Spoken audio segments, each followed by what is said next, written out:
किसान जो यहाँ आके बैठे तो वो ऐसे ही बैठ गए, उन्हें पता नहीं है। उन्हें हर बात समझी हुई है, उनकी पता है कि हम यहाँ किस लिए आए हैं और 1 साल तक हम यहाँ किस परिस्थिति में वो रहे, कितने मौसम उन्होंने देखे यहाँ, बरसात, गर्मी, सर्दी, उन्होंने हर मौसम यहाँ देखा। तो उन्हें पता है कि हम किस लिए आए थे और उनका आना कामयाब हो गया। नमस्कार, भोजन टीवी देख रहे हैं आप और मैं हूं आपके साथ पूजा। और इस वक्त हम मौजूद हैं गाजीपुर बॉर्डर पे, शायद आखिरी बार आपके साथ। और यहाँ से जैसा राकेश टिकैत अपने आखिरी भाषणों में मंच से लगातार कहते आए हैं कि इस आंदोलन पे रिसर्च करनी चाहिए, इस आंदोलन पे किताबें लिखी जाएंगी, रिसर्च होगी, लोग शोध करेंगे। तो उनकी बातों से इंस्पायर होकर या शायद इस आंदोलन के कुछ अलग पहलुओं को देखकर, जो शायद हमने भी पहली बार देखी और सुनी, जो इस आंदोलन ने कुछ अलग से हटकर कुछ किया, हमें सिखाया, बताया, दिखाया, उन सभी पर कुछ बच्चे हैं जो रिसर्च कर रहे हैं, यूनिवर्सिटी स्टूडेंट्स हैं जिन्होंने शायद उनकी बात सुनकर या पहले से उनके दिमाग में कुछ आया हो, उन्हीं से जान लेते हैं। तो इस वक्त हमारे साथ कुछ स्टूडेंट्स हैं जो रिसर्च कर रहे हैं इस पूरे आंदोलन पर। आपका नाम? मेघना। मेघना। या आप कहाँ से, कौन सी यूनिवर्सिटी से? अंबेडकर यूनिवर्सिटी दिल्ली। तो आप इस पे रिसर्च कर रहे हैं, इस आंदोलन पे? Yes, we are researching how agriculture has changed over time and ये movement एक बड़ा हिस्सा था of documenting that change. So we are here to listen people like farmers tell their own stories and look at what's going on the ground level. तो आपका subject क्या है? I'm doing my master's in gender studies, but my research is in the area of agrarian change in the context of the current political economy. So I am looking at from the perspective of classical political economy and accumulation. You are comfortable with Hindi? Not that. Yeah, yes. Okay, if you are comfortable, then can you please speak in Hindi? So we are audiences, they don't understand English. I don't think I can translate this. Okay, it's okay. तो मैं सीधे सीधे आपसे एक सवाल ये पूछती हूँ कि क्योंकि हमारे जो प्रधानमंत्री हैं उनका कहना है कि जितनी क्रांति, जितना बदलाव उन्होंने लाया है, जैसे आप एग्रीकल्चर की फील्ड में बात कर रहे हो, कृषि क्षेत्र में, उतना और पिछली कोई सरकार लाने की हिम्मत भी नहीं कर पाई। तो as you are a student, आपने उसको स्टडी किया है, व्हाट डू यू थिंक कि जो वो कहते हैं वो हुआ है? What I feel is कि जो चेंज की बात की जा रही है, that's not necessarily a positive change. And what I feel is that जो farmers ने यहाँ पे करने की कोशिश करी है is to clearly see that privatization is anti-farming, is anti-poor, and I think that this fight was against that. Okay, but एक और चीज़ कही जाती है कि अभी भी जब उन्होंने, प्रधानमंत्री ने कानूनों को रिपील किया, तो उन्होंने अपने भाषण में एक बात कही थी, संबोधन में एक बात कही थी कि कुछ किसानों को हम समझा नहीं पाए कि इन 3 कृषि कानूनों से उनका भला होने वाला है। तो अगर आपने, क्योंकि आप रिसर्च कर रहे हैं, तो आई थिंक आप you have gone through that, जो बिल्स थे उनको आपने स्टडी किया होगा। तो अगर आपने स्टडी किया है, व्हाट डू यू थिंक, किसान सही थे, प्रधानमंत्री सही थे, किसको कौन नहीं समझा पाया? I think it's very obvious. I don't think I need to state that I'm here. I'm supporting the farmers. I feel that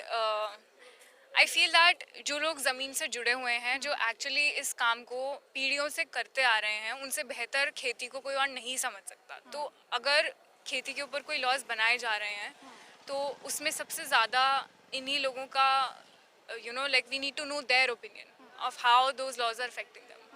So I definitely feel that if the farmers were not supporting it, there is a huge reason behind it.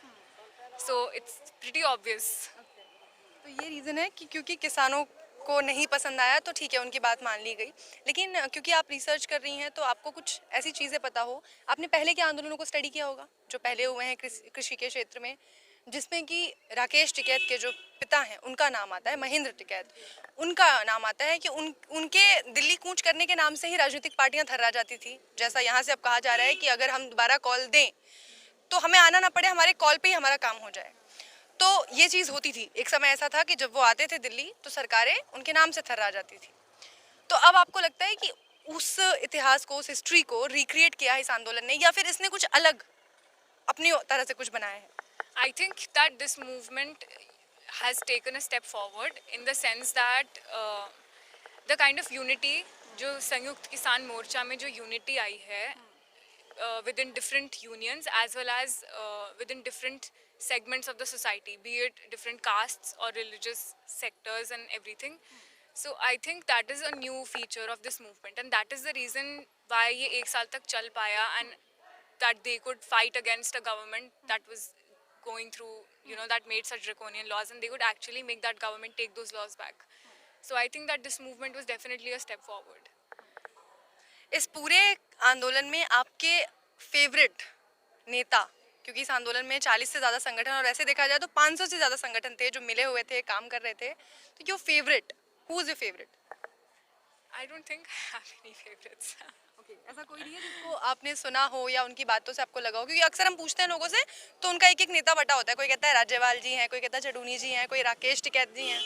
I have not had the privilege of hearing much from Rakesh Tikait or other speakers as much, but I did interview Comrade DP Singh, and I really liked his views on how he sees agriculture. So yeah, that was one encounter that I really liked, and that had an impact on me. एक और सवाल है मेरा कि लगातार ये कहा जाता रहा कि जो किसान हैं अनपढ़ हैं, इन्हें नहीं पता, इनको समझ नहीं आया कानून, ये कानून समझ नहीं पाए और सरकार समझाने की कोशिश कर रही थी तो ये समझना चाहते नहीं थे, जिद पे अड़ गए थे. तो जैसा आपने कहा कि आप जब मिली किसान नेताओं से, आपने इंटरव्यू किया उनको बिकॉज ऑफ योर रिसर्च, तो आपको उनके व्यूज़ अच्छे लगे, तो यू थिंक कि they are that educated to understand the laws? That's exactly, that's where the media comes in. So the kind of media narrative that there was, that people कि किसान educated नहीं है, उनको पता नहीं है, I think आप ground पर आकर देखिए and you actually meet जो यहाँ पर बैठे हैं एक साल से, and आप उनसे बात करके देखिए, your views, your perspective will shift entirely. So I think कि just sitting from the comfort of your home and commenting on how the farmers are doing this and that, blocking roads and causing inconvenience, I think people really need to come down and see and engage with these farmers to actually understand what they're saying, and I think that this will like knock them off their feet if they actually give it a chance. What's your name? Maryam. Maryam, आप भी इस पे research कर रही हैं? जी, मैं भी Ambedkar university Delhi से हूँ. और मैं भी इसी यहाँ जो कृषि आंदोलन जो चला 1 साल, इतना सक्सेसफुल आंदोलन रहा, तो मुझे खुशी है कि मैं कहीं ना कहीं एक तरह से इसका हिस्सा बनी. एक स्टूडेंट होते हुए मैं, ज़रूरी नहीं कि किसान आंदोलन था तो सिर्फ किसान ही इससे जुड़े, इससे स्टूडेंट्स ले लीजिए आप और घर के लोग और आसपास के लोग इससे आकर जुड़े. तो ये सिर्फ नाम था कि हाँ ये किसान आंदोलन, लेकिन हर व्यक्ति, हर तबके का, हर धर्म का इंसान इससे जुड़ा, तो ये कहीं ना कहीं एक मतलब एक एकता इस आंदोलन में दिखी, और शायद इसीलिए ये आंदोलन सक्सेसफुल रहा. और ऐसा नहीं है कि किसान जो यहाँ आके बैठे तो ऐसे ही बैठ गए, उन्हें पता नहीं है, उन्हें हर बात समझी हुई है, उनकी पता है कि हम यहाँ किस लिए आए हैं और 1 साल तक हम यहाँ किस परिस्थिति में वो रहे, कितने मौसम उन्होंने देखे, यहाँ बरसात, गर्मी, सर्दी, उन्होंने हर मौसम यहाँ देखा, तो उन्हें पता है कि हम किस लिए आए थे और उनका आना कामयाब हो गया.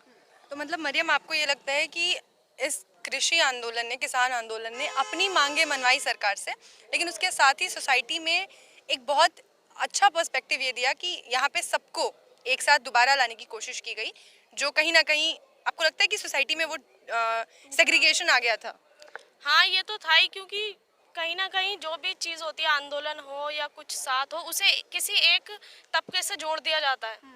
काफ़ी सालों से जहाँ तक मैं देख रही हूँ, मुझे तो यही लग रहा है कि हर चीज़ को एक बना दिया जाता है कि इससे जुड़ी हुई है, इस तबके से जुड़ी हुई है, किसी धर्म से जुड़ी हुई है. लेकिन कृषि आंदोलन ऐसा नहीं था. हाँ, वो भी सिर्फ एक धर्म से जुड़ा हुआ नहीं था, उसको बना दिया गया था ऐसा.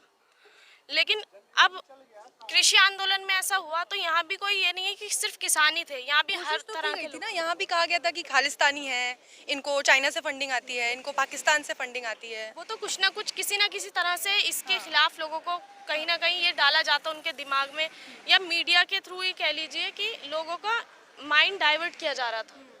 लेकिन किसान ऐसा मानने वाले नहीं थे, उन्होंने अपना दिखा दिया कि हाँ ये सबका साथ था इस आंदोलन में, और वही कामयाब हुआ. तो सबका साथ सबका विकास तो प्रधानमंत्री भी लेके चलते हैं, तो वो एक अलग तरह, वो नारा तो बहुत अच्छा है, सबका साथ सबका विकास, लेकिन सबको तोड़ने वाला विकास और सबको अलग करने वाला ये वो वाला नारा नहीं था. जो चीज़ जैसी लिखी जा रही है उस पर अगर उसी तरह से हम उस पर अमल करें तो वो चीज़ है, वो सब समझते हैं. ऐसा नहीं है कि आम जनता बहुत सीधी है या वो उसको दिमाग उसका कहीं से कहीं पहुंचा दिया जाता है, उसको मीडिया के थ्रू कह लीजिए या आप और भी चीज़ सोशल मीडिया के थ्रू कहिए, लेकिन सब समझते हैं और इस आंदोलन में भी यही हुआ। इस आंदोलन की एक और मांग है, आगे ये आंदोलन जब जाएगा तो इनका कहना है कि अभी भी हम जब बात करते हैं किसानों से, तो वो कहते हैं कि ठीक है हमारे कानून वापस हो गए, हम वापस जा रहे हैं, लेकिन सरकार वापस नहीं आएगी, हम वोट नहीं करेंगे मोदी जी को। तो व्हाट डू यू थिंक कि ऐसा होना चाहिए गवर्नमेंट को चेंज करने के लिए, या अब क्योंकि किसान की बात मान ली गई है तो उन्हें वोट करना चाहिए वापस? ये तो एक तरह से मैं बताऊं अपना अपना पर्सनल व्यू होता है कि वो किसको वोट करेंगे किसे नहीं करेंगे, लेकिन कुछ चीज़ें ऐसी होती हैं जो हर हर तबके से रिलेटेड होती हैं, तो वो अपना उसी तरह से रखेंगे, उस जिसे चाहेंगे वो वोट देंगे या नहीं देंगे। लेकिन इसमें तो देख लिया कि क्या था, सरकार के अगेंस्ट थे और सरकार ही बीजेपी की सरकार थी तो एग्जैक्टली उसी के अगेंस्ट है लोग। लेकिन ऐसा नहीं है कि वो हर किसी की पर्सनल चॉइस है, वो किसे वोट करना चाहता है किसे नहीं करना चाहता। एक लास्ट क्वेश्चन है, आप दोनों से ही है, तो as you are young students, तो आपको ऐसा लगता है क्योंकि प्रधानमंत्री ने इस कानून के जैसे ये कानून आए थे, ये कानून बने थे, बिल से कानून बने थे, प्रधानमंत्री ने मन की बात में एक बात कही थी कि पहले की सरकारें मजबूर थी, पहले की सरकारें हिम्मत नहीं करती थी इतना बड़ा कोई स्टेप लेने के लिए, हमने ये स्टेप लिया और हमने ये परिवर्तन की दिशा में हमने ये काम किया है, लेकिन किसानों ने कुछ अलग ही इसको बदल के रख दिया। तो सरकार ने इतनी बड़ी हिम्मत दिखाई, उसके बाद भी किसान नहीं समझे, तो सरकार भला चाहती थी कर नहीं पाई। What do you think, you guys think? I feel कि परिवर्तन करना तो चाहते थे, लेकिन किसके हक में करना चाहते थे वो आई थिंक वो उन्होंने उस चीज़ को बहुत मैनिपुलेट कर दिया लोगों की नज़रों में। तो आप किसके लिए लॉज बना रहे थे, किसके लिए परिवर्तन करना चाह रहे थे और उससे किस सेगमेंट ऑफ सोसाइटी को, किस क्लास को बेनिफिट होगा, वो बात उन्होंने they left it out. But I think that the farmers were smart enough to understand that. They were smart enough. What do you think? मैं भी यही कहना चाहूँगी कि मतलब विकास जो होता है, फ़ायदा जो होता है, वो या कोई भी कानून बनता है तो उससे फ़ायदे के लिए ही तो बनता है वो। अगर उसे देखे, उन्हें ये कानून ना तो किसानों से पूछ के बनाए गए थे ना उनके फ़ायदे के लिए बनाए जा रहे थे, इससे कुछ फ़ायदा तो उन्हें हुआ नहीं। और अब मना किया या फिर वापस लिए बिल, तो इससे भी समझ गए होंगे वो कि क्यों हमने वापस लिए, उन्हें लेने ही थे ये वापस और ले लिए उन्होंने। बहुत शुक्रिया आप लोगों का। Thank you so much. Thank you for your journalism.